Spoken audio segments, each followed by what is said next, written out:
د خوبونو جزیرې. لیکوال جبران خلیل جبران. ژباړه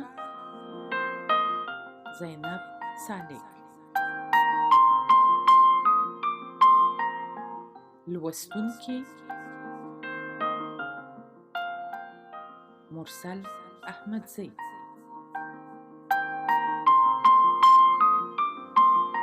د ژوند سندرې.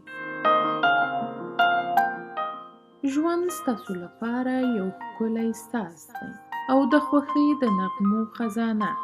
ملګريه، او دا ساز یوازې په یوه اشاره د ژوند ټولې خوښۍ ستا په ځولۍ کې اچوي. خو ماته خو یوازې بې معنا سندرې ښکاري، بې کیفه، بې وخته او بیکاره. ته یې سمسوره او غوړېدلې غونچه بولي او ماته د یو مړاوي ګل په څېره ده چې نه رنګ لري او نه وږمه.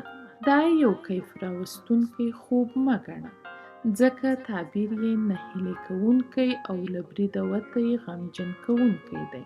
سمه ده، دا یو سمسوره کرونده ده، خو هغه څوک چې جړلو ته نه ګوري او له هرې ورېځې د اورښت هیله لري، نو د تیز باران شېبه یې جړلې له خاورو جلا کوي او د تل لپاره یې له غوړېدو ځنې بې برخې کوي. د ژوند دره په زړه پورې ښکاري او له مسکا ځنې ښکلې برېښي. سپوږمۍ پکې په بشپړه شوخي سره ځلېږي. خوشحاله ستوري شاوخوا اتڼ کوي او نیم ویده غوټۍ د سحر باد په شوخۍ سره ځوروي. خو په رښتیا سره دا دره له دوکو ډکه ده. په دې زهرجنو څپو او د غوټیو په شوخۍ کې ناهیلۍ نغښتې دي. د وخت انتظار کوي او چې وخت یې راشي نو خپل تور سیوری غوړوي. دا ژوند چې د شاتو غوندې خوږې ساګانې لري، زما په اند د مورچکو تریخ غوړپ دی چې نږدې کېدل ورته د سلګونو مصیبتونو پیلامه ده. څښتنه، آیا دا بدمرغه بربت داسې نغمه نه لري چې زما غمجن زړه د یوې شېبې لپاره په سکون شي او ناکراره اعصاب مې لږ دمه شي؟ یوه داسې نغمه چې د لږې شېبې لپاره ما د دنیا او هر څه نه لیرې یوسي او په خپل رپېدونکي وجود کې مې ونغاړي. ننداره. د مې په یو ځل بلانده سحر کې خوښي له خفګان سره مخ شوه. ښه ګرم روغبړ یې وکړ او بیا د جهیل د ولاړو اوبو ترڅنګ کېناستل او مجلس یې پیل کړ. خوښي د نړۍ د ښایستونو خبرې کولې. هغه عجایبات یې یادول چې ژوند ورسره په سمه او غر مخامخ دی، او هغه زړه وړونکې سندرې یې ښودې چې د ورځې له پیل څخه د ورځې تر پایه اورېدل کېږي. خفګان چې د خوښۍ له خولې هر څه واورېدل ویې منل. هغه د موجوداتو کوډې او ښکلا راټوله کړې وه. تر ډېره دوی دواړه په خپل منځ کې داسې خبرې کولې او د یو بل په خبرو یې باور کاوه. په دې مهال کې د جهیل په هغه بله غاړه دوه ښکاریان تېرېدل.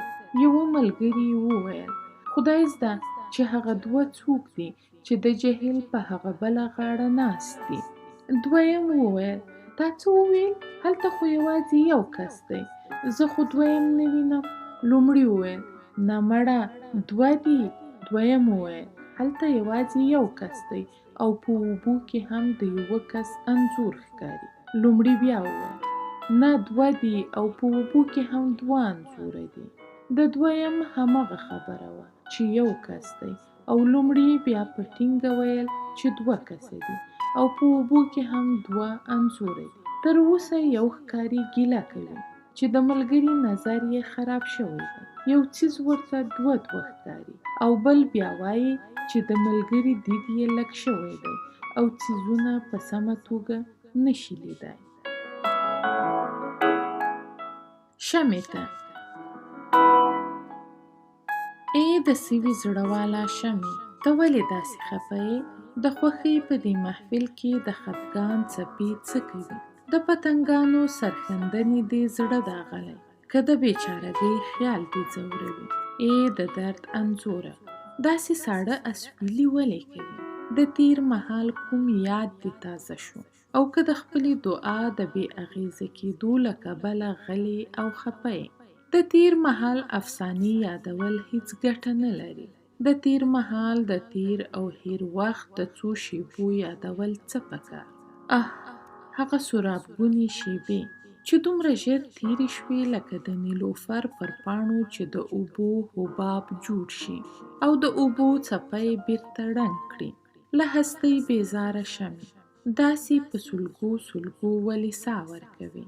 دا وړوکي او خوږه ساه چې پتنګانو د ژوند هیله او جنت دی. آیا د سحر باد تصور خو دې نه وي لیکوي چې د مینې د محفل ته د پای ټکی کېږدي؟ خو حقیقت چې حقیقت نشو، نو د افسانو تکرارول څه ګټه لري؟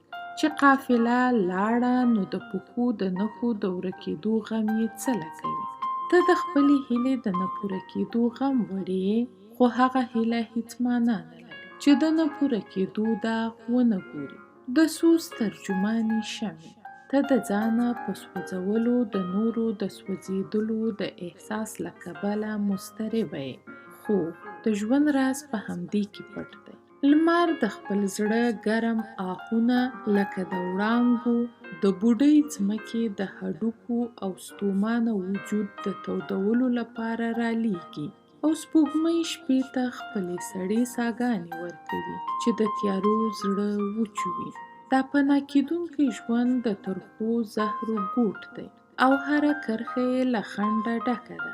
دلته د هر کړاو په وړاندې ودرېدل پکار دي، او د هر نوي بدلون سره د هستۍ په وړاندې تګ ته اړتیا ده. بیا نو دا له ځان تېرېدل څه معنا لري؟ او په زړه زړه کې ویلي کېدل څه ګټه لري؟ د ښکلا سېلابه، کوم پریشانه خوب دې د جلوې انځورګرۍ ته برید ټاکلی، او تر کومه به داسې آه و زاري کوي؟ شپه ورو ورو په سبا بدلیږي، او د سحر باد په نرۍ نرۍ زمزمه را روان دی. وخت نایابه دی او له لاسه وتونکی دی. دا خو د سرښندونکو پتنګانو په ستاینه کې تیر کړه.